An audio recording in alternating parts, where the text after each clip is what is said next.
Ilang taon po Ma'am Benji? 35. 35. Ano po status ngayon? Hiwalay na sa asawa? Yes, Ah, 2 years. 2 years na pong hiwalay. Ilang taon na po ba kayo dyan sa Saudi?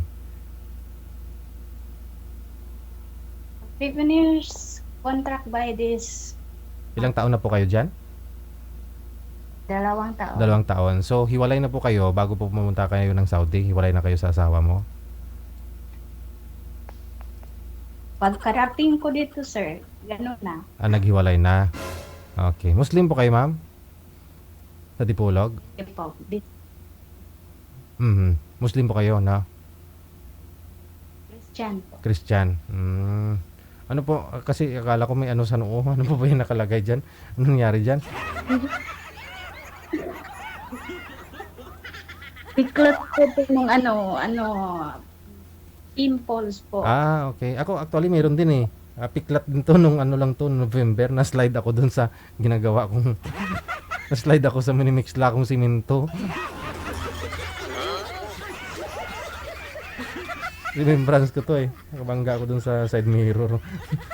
Hiwa talaga eh. Okay. Ilan po anak, ma'am? 2 po, puro babae. Okay. Kasal po kayo dun sa tatay nila? Hindi po. Ay, hindi. Okay. Hindi mas maganda, no? Kasi hindi kasal. Anong hanap mo sa isang lalaki?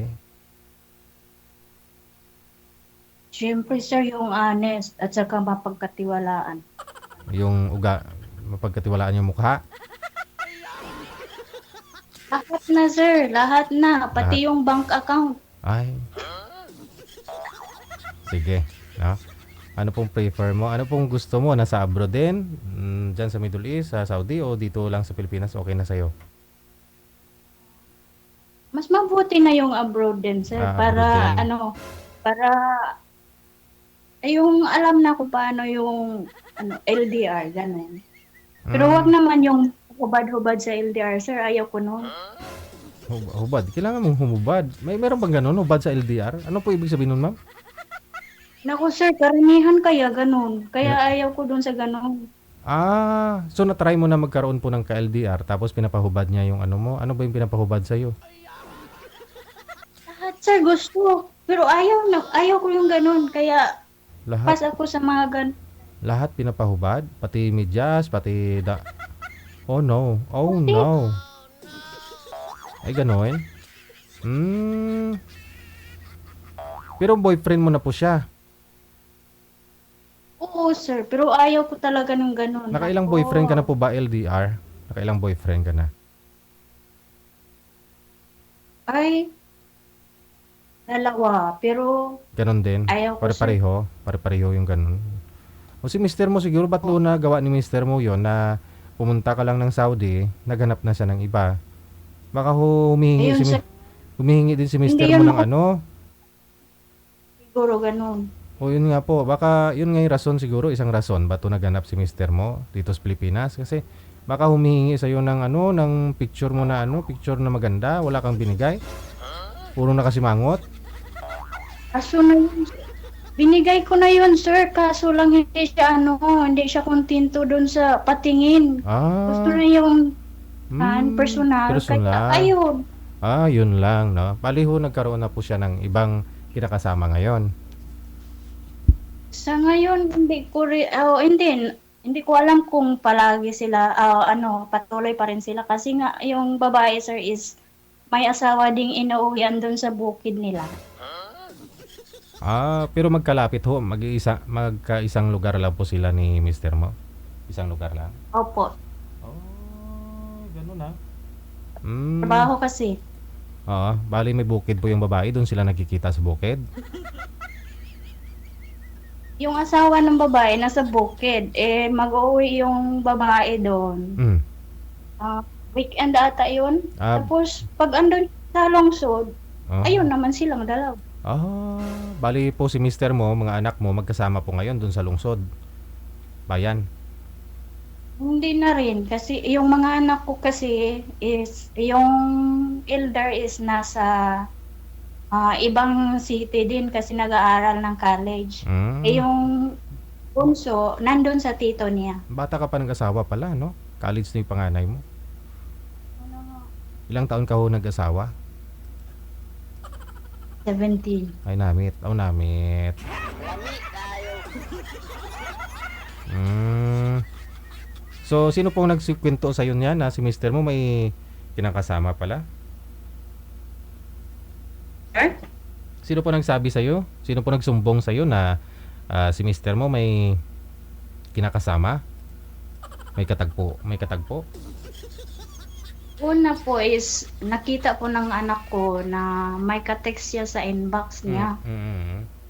Ba, tindi lupit O tapos. Tapos, ayun. Hmm. Pati, nung una is kinumpronta ko siya. Anong sabi? Siyempre, masakit char. Oo. Anong sabi niya sa'yo? Inamin niya na may kachat siya? Sabi niya ano lang daw, pampalipas oras, ganon. O yun nga, baka nga talaga na pampalipas oras na lang. Ayaw ko dun. Kasi mag-iiba po kayo ng oras eh. Diba? Ang unfair, yung tapos na siya dun sa isa, sir, ng alas 10 dyan. Pag ako kasi, pagka-gabi na is alas 12 na dyan. Kaya ayun, mag-uusap din kami. Sorry po. Naku po. Ano siya? Tapos na rin pala siya dun sa isa. Bago ako. I see. Naman nun. Okay. Parang araw-araw pala nagsasama sila, nagkikita.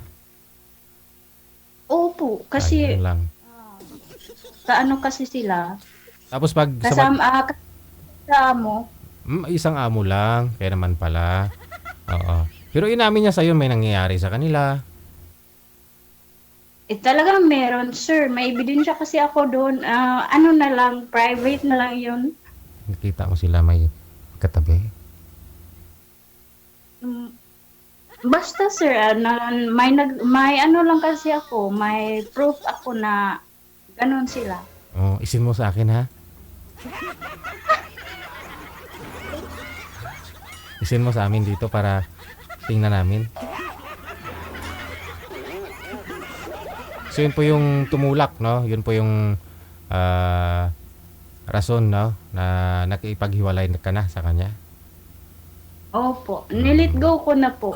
Dapat lang. Sige. So anong hanap mo ngayon sa isang lalaki? Si sir, hindi po online? Manager? Mapagtiwalaan, syempre. Hindi po online ng lalaki. Marunong makontinto, sir. Okay. Sige. Oo. Ito pong makakausap mo. Tingnan natin, ma'am, ha? Baba niyo po muna yung tawag. Tatawagan po kita ulit. Ha? Okay.